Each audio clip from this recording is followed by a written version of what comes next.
un espacio en el que nos adentramos en las vidas de personalidades y figuras del país con un nuevo enfoque. Son historias detrás de los rostros que dejan huella y tú estás invitado a conocerlos, porque ahora abren los micrófonos del panel de análisis G9 en El Atrio de los Gentiles.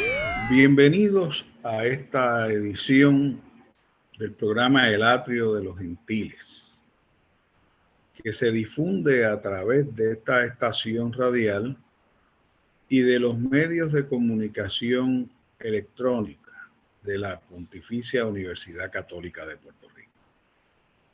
Como en todas las ediciones, está con nosotros compartiendo la moderación del programa el licenciado Fernando Moreno Orama y este servidor que les habla, Víctor García San Inocencio. Hoy vamos a tener un programa algo inusual. Vamos a tener la oportunidad de conocer y de conversar y escuchar a nuestro comoderador, el licenciado Fernando Moreno Orama, un joven jurista destacado que en breve tiempo ha conducido sus estudios jurídicos, ha acumulado una experiencia particularmente en la rama judicial y también es decano de la Facultad de Derecho de la Pontificia Universidad Católica en Puerto Rico. Y siempre es refrescante escuchar lo mucho que tenemos que aprender y nos tienen que decir las personas que son más jóvenes. Cuando la juventud se acompaña de lucidez y también de experiencias, pues todavía mucho más. Así que bienvenido Fernando, licenciado Moreno Orama, decano. Un placer tenerlo con nosotros. Gracias, Víctor, por esa introducción. Y bueno, hay que ser honestos con nuestros oyentes y decirles que hicimos una cara cruz a ver quién entrevistaba a quién. Entonces tú ganaste ese sorteo y por cosas del destino y del azar, pues me toca a mí estar en la silla caliente en el programa de hoy. Bueno, Fernando, empieza a hablarnos de ti. Cuéntanos, ¿de dónde eres? ¿Cuáles son tus raíces? ¿Dónde está tu corazón? Yo soy utuadeño. Yo nací en Arecibo, como mucha de la gente de mi generación, porque en Utuado ya no había hospital, pero criado toda la vida en el pueblo de Utuado. Yo soy hijo de Héctor Moreno, un abogado de Utuado, y Rebeca Orama, maestra primero de escuela pública, luego profesora universitaria. Tengo 3 hermanos, 2 mayores y una hermana menor. Mi hermano mayor es arquitecto, mi hermana mayor es profesora de literatura y mi hermana menor también es abogada, así que compartimos esa vocación. ¿En qué año naciste? En el 85. Lo escucho y me estremezco. En el 85 ya era yo abogado, hacía 4 años. Y de hecho, para hacer lo que llaman en inglés un full disclosure, conocí a tus padres en los tiempos universitarios. Así que me dio mucha alegría enterarme de ellos. Y creo que es importante hablar de las raíces. ¿Qué cosas te han motivado a seguir el camino del derecho y de la docencia? Eso yo no tengo una explicación, yo creo. Yo estudié un bachillerato en ciencias políticas en el recinto universitario de Mayagüez, y un poco pues el camino cuando uno estudia ciencias políticas dirige a uno a la escuela de Derecho y ese fue mi caso. Yo entré a la escuela de Derecho a pesar de que mi padre es abogado sin tener una idea clara de a dónde o en qué me estaba metiendo. Y luego, pues, tuve esos 3 años de formación que yo creo que me llevaron por el camino de la vocación del derecho y la importancia de la profesión para la sociedad y el montón de cosas que faltan por hacer en Puerto Rico y, ¿verdad? Un poco fue ahí donde se rompieron todos los estereotipos de lo que yo tenía en mi mente de que era un abogado y cuál era su función. Y incluso, como te digo, viniendo de una casa donde yo veía a un abogado trabajar todos los días, pero como que nunca había hecho esa conexión y los diferentes mundos dentro de la abogacía. Yo me acuerdo que el día de la orientación, el decano de la escuela estaba hablando de no sé qué cosa y se refirió no solo practitioners, a los abogados que tienen su oficina particular, como los que practican artesanalmente el derecho. Y para mí eso era lo que era un abogado, ¿verdad? Tener una oficina en el pueblo donde uno es y dar servicio a la gente de esa población. Y en la escuela tenían otra visión, ¿verdad? De para quién estaban formando, para qué tipo de trabajo estaban formando abogados. Y ese fue el primer choque que yo tuve, ¿verdad? Con las diferentes alternativas que uno tiene en el mercado laboral cuando se gradúa. Y siempre recuerdo esa frase porque sonaba hasta casi como despectivo, ¿verdad? La práctica artesanal del derecho, como el que no le queda más remedio va y abre su oficina. Con el tiempo me he dado cuenta que yo creo que es, si no el abogado más importante, uno de los más importantes en todo nuestro sistema, porque es el que llega a la gente directamente y brinda ese servicio de acceso a la justicia que es tan importante. Hacer una pregunta que a mí me acusan de ser abogado también hace 40 años, pero la formulo porque quizás les resulte curiosa la pregunta y todavía más la respuesta a los oyentes del Atrio de los Gentiles. ¿Para qué sirve el derecho hoy día? Bueno, el ejemplo que yo uso con mis estudiantes es las películas de vaqueros. Cuando no hay un Estado de Derecho, pues se dispara primero y se pregunta después. Y el sistema de leyes, tribunales, normas, reglas y que la sociedad conozca y pueda funcionar, pues evita que los problemas se resuelvan de forma violenta o donde el más fuerte se imponga por intimidación o por fuerza. Y entonces, pues el mundo, ¿verdad? Esto de vivir en sociedad que hacemos nosotros los humanos, pues necesita reglas para que funcione. Y ese es el derecho, ¿verdad? Es cómo esas reglas interactúan entre sí y nos permiten vivir en sociedad. Alguien en algún momento escribió que los humanos somos el único animal que se congrega así en ciudades y que se junta tanto. Y estarán las hormigas que tienen sus colonias y sus hormigueros y viven muchas en un sitio pequeño, pero cuando uno se pone a pensar, pues realmente la forma en la que los humanos nos gusta vivir o hemos desarrollado nuestra vida los últimos par de miles de años, pues nos lleva a vivir juntos uno cerca del otro y eso genera conflictos. ¿Cómo se resuelven esos conflictos o cómo se evitan esos conflictos? Ese es el derecho. Y cuando el sistema es injusto e inequitativo, ¿para qué sirve el derecho? El derecho sirve, a veces no sirve. Cuando el sistema es injusto, es que el derecho no sirve. Y hay que cambiarlo, ¿verdad? Ahí es el trabajo de los operadores del derecho, de los abogados, de los jueces, de otras personas que están en ese mundo, de identificar las injusticias a través de la historia. Es un sistema que es cambiante, que evoluciona según evolucionan los principios éticos, morales, las creencias y los valores de las sociedades. Y ¿verdad? Nuestro sistema tiene 1000 ejemplos. Hace poquito más de 100 años la esclavitud era legal.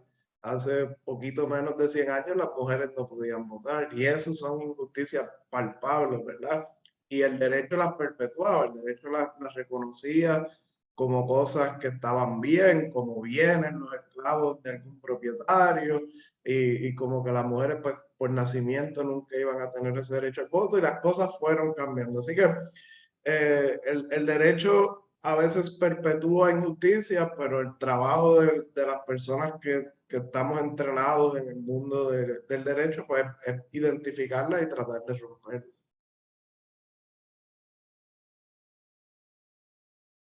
Yendo a tu historia personal, ¿algún hecho que tú creas que ha sido significativo en tu formación, particularmente antes de llegar al recinto universitario de Mayagüez, al colegio, a hacer tu bachillerato? ¿Qué tú recuerdas como un hecho significativo, importante, antes de llegar a la universidad?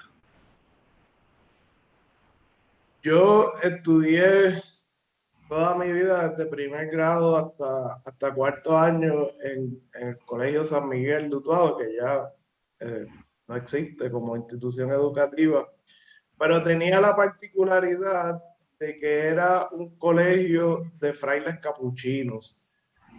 Y ¿verdad? Uno cogía su clase de religión y todo lo demás como parte del currículo, pero yo creo que siempre estaba esa semilla ahí de la vida de los capuchinos, del voto de pobreza, del trabajo comunitario, de resaltar esa parte del evangelio del amor al prójimo.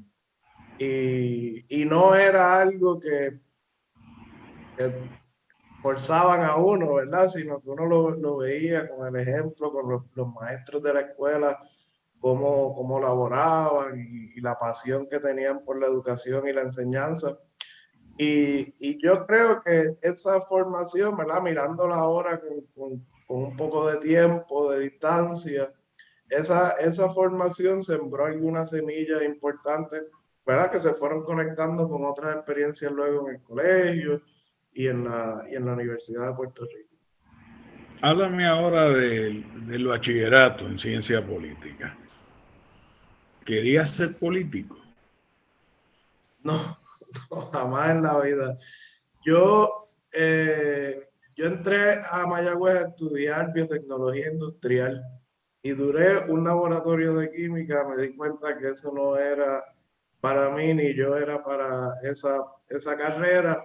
Y entonces lo que yo quería estudiar realmente a nivel subgraduado era publicidad. Y en Mayagüez no hay un grado en publicidad, así que yo fui a los orientadores y lo que me dijeron es que me cambiara a ciencias sociales, eh, con miras a luego pedir transferencia a Río Piedra y cambiarme a la escuela de comunicación y estudiar publicidad allí. Pero le cogí cariño al colegio, le cogí el gusto a las ciencias políticas y decidí terminar el bachillerato en Mayagüez y abandoné la idea de la publicidad. Y en ese bachillerato, no me refiero ahora al contenido académico estrictamente, pero en esa experiencia de 4 años, que presumo duró 4 años, ¿qué eventos significativos tú podrías decir que marcó tu vida? ¿O qué eventos específicos? Bueno, el más significativo fue cuando yo estaba en mi primer año. Había un grupo que venía ya desde las luchas contra la Marina en Vieques, organizándose contra el militarismo en la universidad. Y ese año que yo estaba llegando de Utuado a Mayagüez, empezó un campamento en un edificio que estaban construyendo para el ROTC del Air Force. Y este grupo de gente ocupó esa construcción, se metieron allí, paralizaron la construcción por ¿En qué año fue eso? meses. Eso fue Eso fue en el 2003, sí, sí, Los otros días. Ajá. Y entonces tenía casualidades de la vida una vecina donde me estaba hospedando que era parte del grupo y fuimos haciendo amistad y me terminé integrando en ese proceso y ahí aprendí muchísimo porque había profesores, un buen grupo de profesores que participaba activamente y un buen grupo de estudiantes, la mayoría mayores que yo, que tenían mucha experiencia en activismo, activismo estudiantil, en la lucha contra contra la militarización. Y esa experiencia de Vieques, ¿verdad? Que yo cuando se da la lucha de Vieques estaba todavía en escuela intermedia, escuela superior y no participé activamente, pero vi, ¿verdad? Por la justicia y demás, todo lo que estaba pasando allí. Luego, pues, entré en la universidad y se da ese proceso y ahí aprendí muchísimo. Fue una universidad dentro de la universidad. De hecho, cuando acabé ese año, terminé dando una ponencia en el Comité de Descolonización de las Naciones Unidas a nombre del grupo de universitarios por la desmilitarización, que yo jamás me hubiese imaginado una cosa. Prepa en el colegio, semestre académico exitoso, semestre extra o quién sabe si un año universitario en el aprendizaje, en la protesta, que no es otra cosa cuando se hace articuladamente que un curso intenso, un seminario intenso en ciencias políticas y derechos humanos, visita a la ONU y ponencia en la ONU apenas entrando a tu segundo año de bachillerato. ¿Qué pasó el resto del bachillerato? Después de un primer año tan intenso, ¿qué otra cosa así de intensa te sucedió en el transcurso del bachillerato? ¿O más o menos el asunto fue suavemente en la corriente?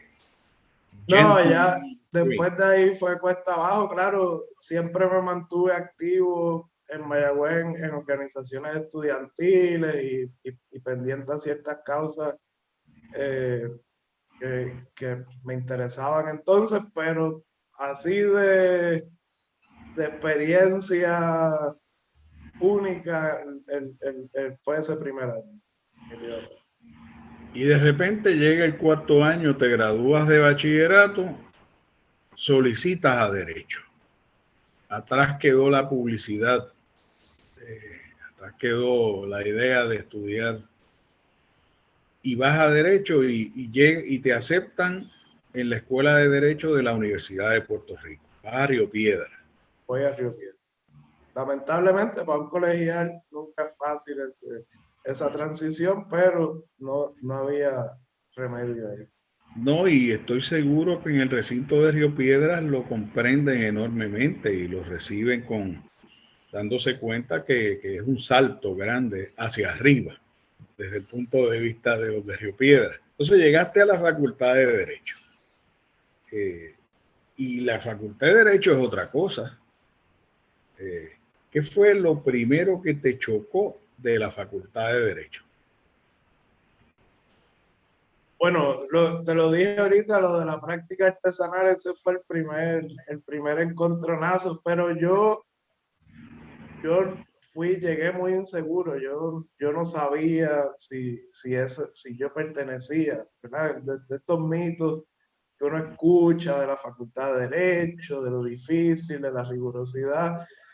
Y mi primer año yo lo pasé estudiando, yo tenía un itinerario de estudio bien, bien estricto y entonces pues mi meta era no colgarme en las clases.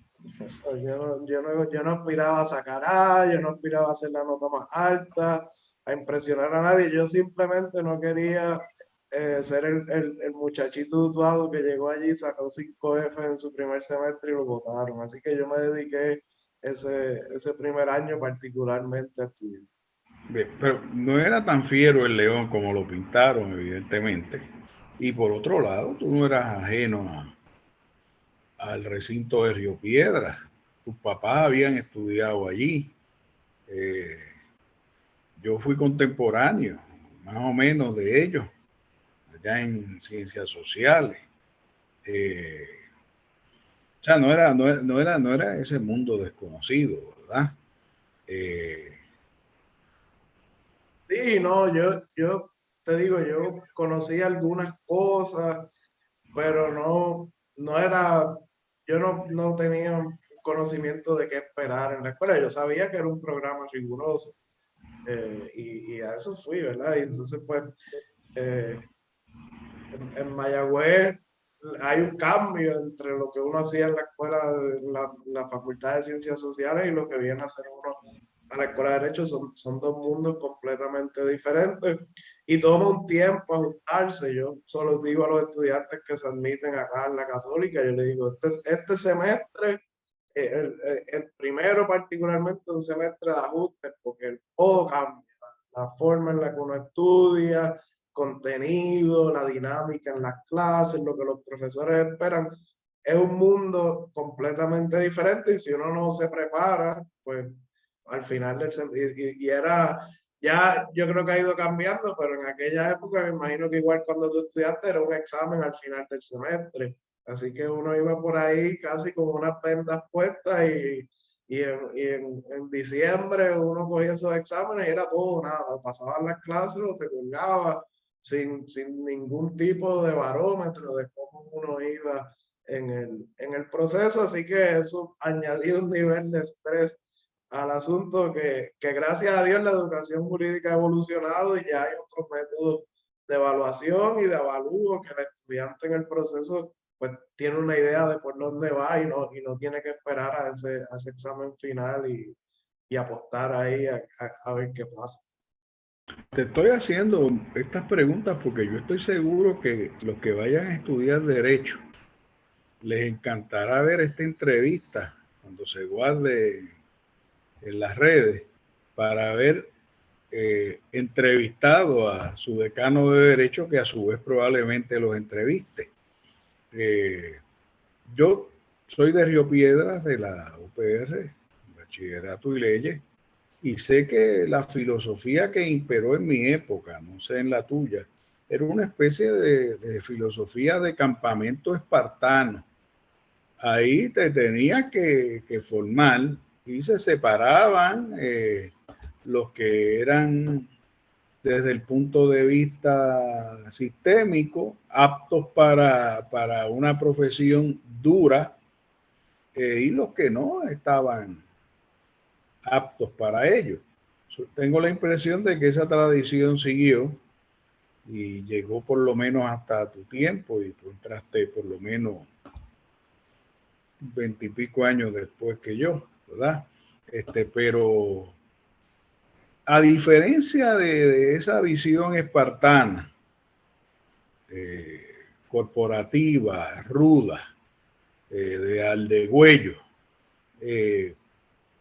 me gustaría que dedicase un par de minutos a decir en qué se diferencia o nos diferenciamos en la Escuela de Derecho en la Pontificia Universidad Católica, donde por lo menos la visión que yo tengo es que acunamos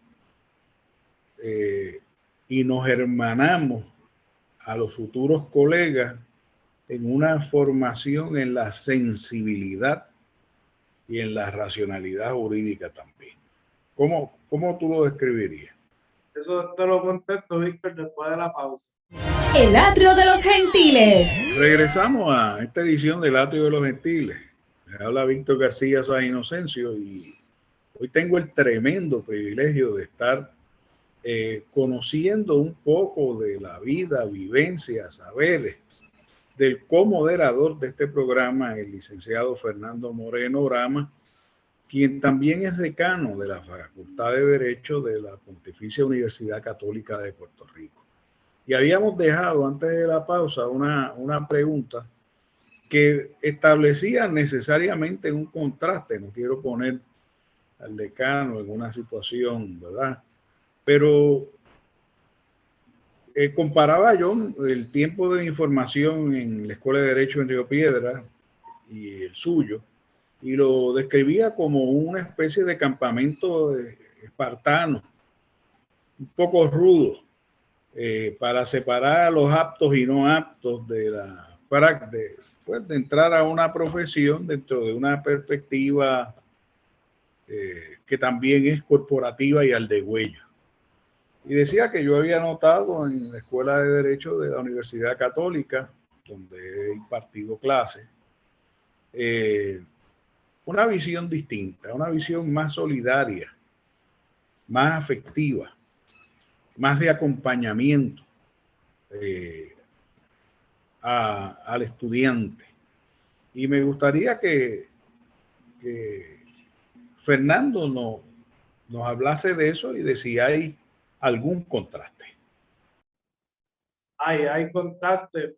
El primero yo creo que es el propósito, ¿verdad? ¿Para qué existe la escuela? Y yo creo que, pues bueno, la escuela de la Universidad de Puerto Rico, centenaria, y era la facultad de Derecho, la única que estuvo por décadas en el país, y hay que ver el perfil, ¿verdad? ¿Dónde salen a trabajar esos abogados y abogadas que gradúan la universidad pública? Y un poco para eso prepara la escuela, ¿verdad? Y son los abogados que van a trabajar a la Milla de Oro y que van a trabajar para el gobierno en posiciones algunas de liderato y tienen un perfil muy particular y muy pocos de esos son los que salen, como hablábamos más temprano, a prácticas privadas pequeñas en sus pueblos, en diferentes partes de la isla. Y la católica es lo opuesto. La católica, la Escuela de Derecho de la Católica es un puente de acceso a la profesión que hacía falta en Puerto Rico. Primero, que está en el área sur.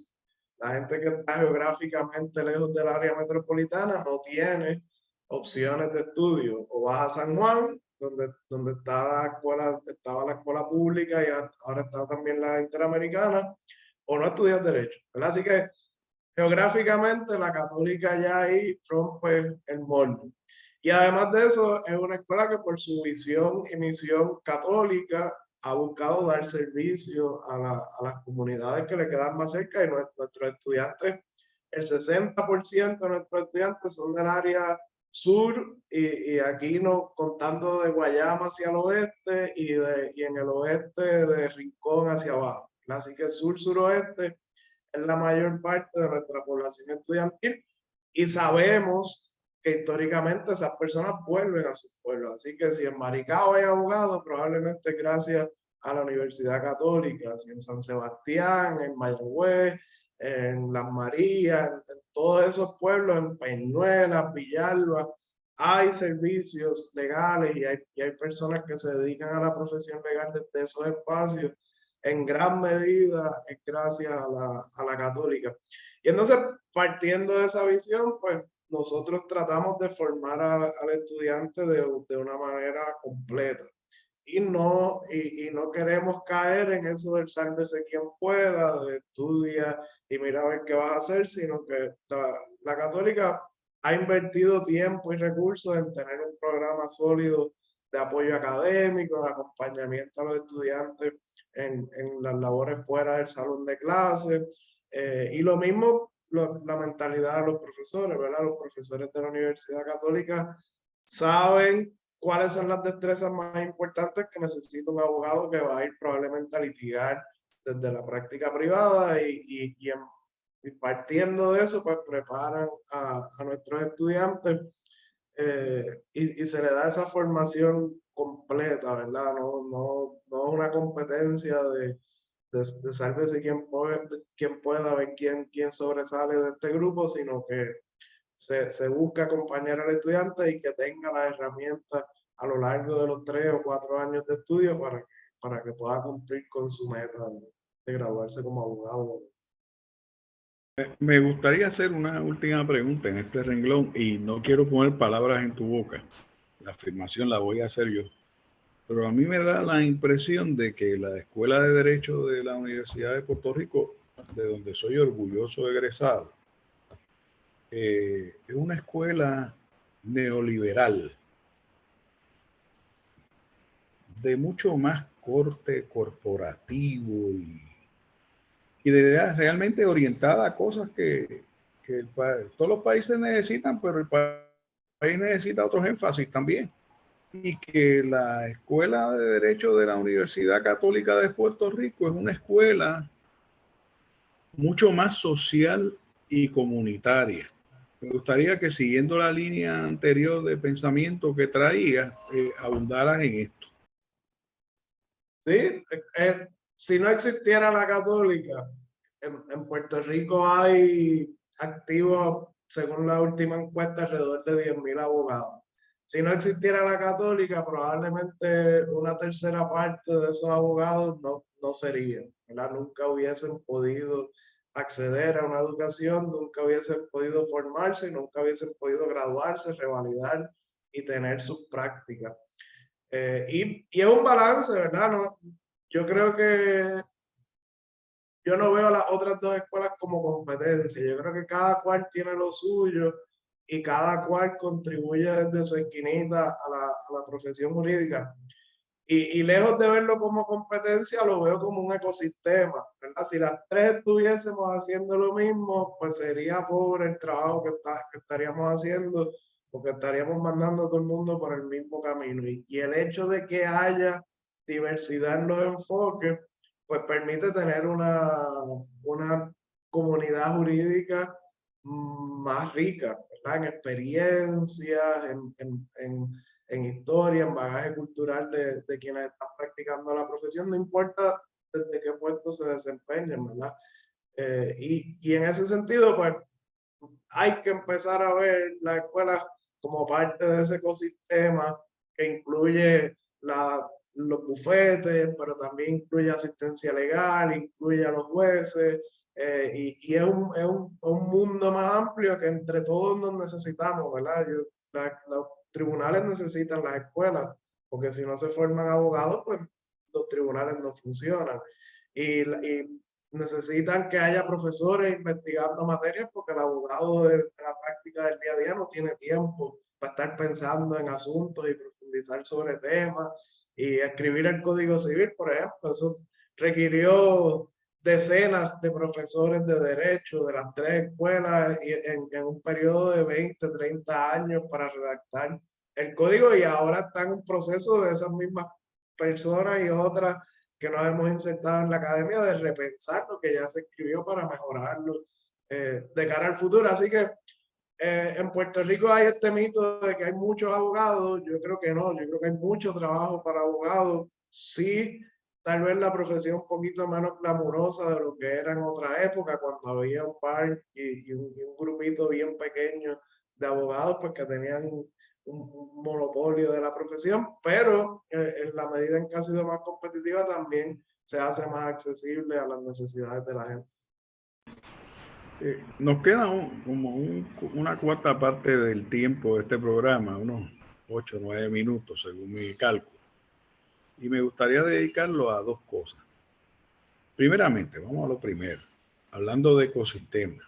Tienes una experiencia de trabajo en el mundo judicial, aparte de tu experiencia de estudio graduado en la Universidad de Columbia, Nueva York. Me gustaría que me hablases de ese ecosistema judicial, de tus experiencias allí, y de cómo lo visualizas y cómo ves que necesariamente habrá de cambiar la función judicial en el país de cara a los enormes desafíos que tiene nuestra sociedad. Pues mira, yo trabajé en la rama judicial más o menos 3 años, justo me gradué de la Escuela de Derecho, empecé en el Tribunal Supremo, en una oficina que se llama el Panel Central de Investigaciones, y ahí básicamente uno resume los casos que los jueces van a atender esa semana. El tribunal atiende una serie de peticiones semanales, y entonces esa oficina del panel éramos allí cuando yo estaba como 10 o 12 abogados, nos dividíamos los casos entre la oficina y se hacía un resumen de cada caso para que los jueces lo evaluaran luego y determinaran si el tribunal iba a entrar en esa controversia o simplemente iba a denegar el recurso, porque es una discreción que tiene el Tribunal Supremo. Y es un trabajo excelente para empezar, porque primero hay que escribir mucho, hay que leer un montón y hay que escribir mucho. Entonces, en la escuela de Derecho no se escribe tanto. Es un proceso de absorber información y no tanto de ese próximo paso, ¿verdad? De exponer la información. Así que a mí me gustaba mucho que tenía que escribir. Y semanalmente tenía que escribir 3, 4 memorandos y con el peso de que quienes iban a leer esos memorandos eran los jueces del Tribunal Supremo, ¿verdad? Tenían una audiencia que a mí me gusta pensar que es bastante estricta en lo que esperan del resultado de ese trabajo. Y entonces, primero, desde el punto de vista profesional, uno ve gran variedad de casos, cosas que uno ni se había imaginado que existían en el litigio, son casos reales que estaban corriendo en los tribunales. Y además de eso, aprende uno cómo funciona ese tribunal. Claro, uno en la escuela está acostumbrado a leer y a consumir la jurisprudencia del tribunal, pero poco se aprende de ese funcionamiento interno del Tribunal Supremo, y estar allí adentro pues permite conocer a las personas, ver cómo funciona cada oficina de cada juez, conocerlos personalmente y verlos, ¿verdad? Conversar con ellos, tomar café de vez en cuando. Y permite un poco conocer esa institución desde adentro. Luego me moví a la oficina de administración de los tribunales por un periodo bastante corto de tiempo, pero allí me tocó la tarea de trabajar con las querellas disciplinarias de los jueces, y eso es una perspectiva interesante de las quejas que la ciudadanía puede tener sobre el comportamiento ético de los jueces. Y aunque la inmensa mayoría de esas quejas eran ataques colaterales a la decisión judicial con el que la persona no está de acuerdo, pero permite, ¿verdad?, un poco examinar el comportamiento y ofrecía otra perspectiva de cómo se mueven las cosas en los tribunales.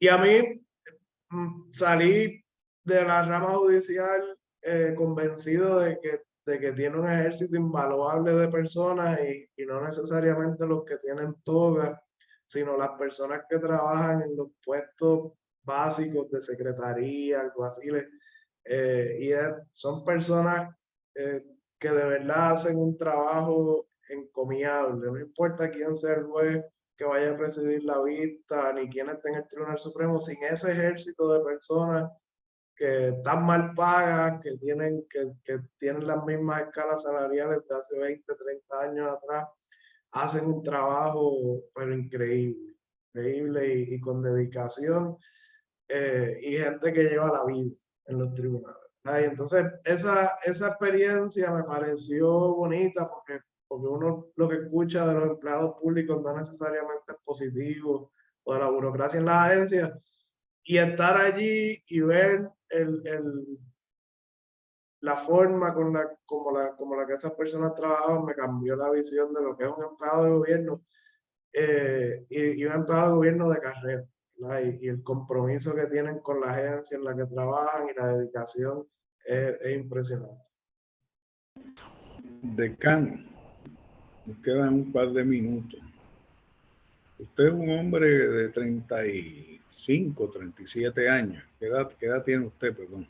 36. De 36 años.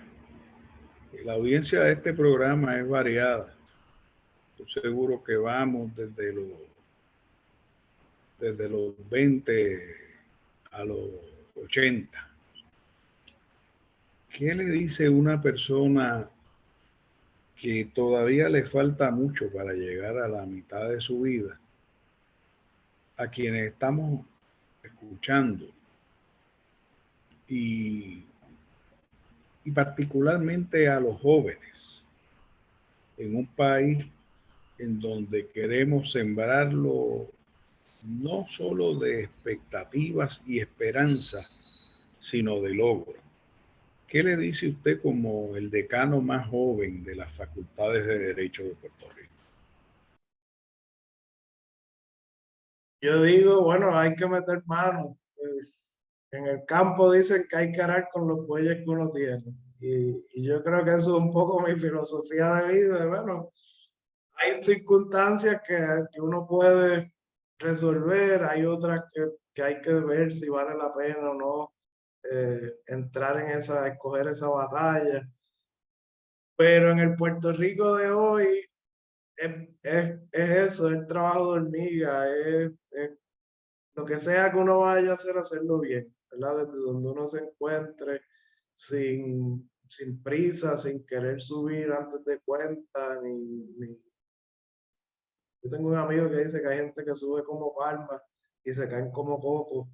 Y en estos días hemos visto mucha gente que por esa avaricia y esa sed de reconocimiento, pues hacen las cosas que no deben.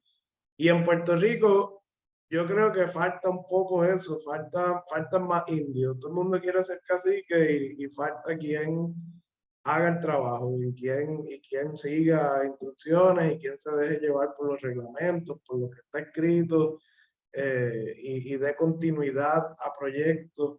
Hay mucho que se pierden las transiciones en el gobierno, cambia el gobierno y los primeros 2 años la gente nueva está aprendiendo a hacer lo que hay que hacer en esa oficina, dónde están los baños, cómo se prende la fotocopiadora, conociendo el personal. Entonces pues ya se acabó el cuatrenio y no se logró nada, y entonces hace falta esa continuidad, hace falta gente que haga el trabajo, ¿verdad?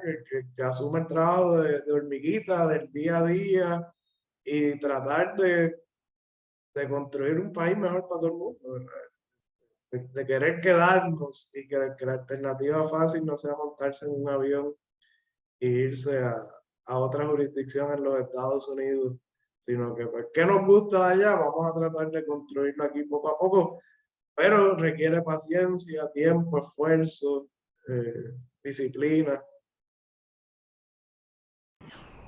Últimas palabras de esta edición del Atrio de los Gentiles. Adelante, Fernando. Yo creo que ya he hablado demasiado hoy.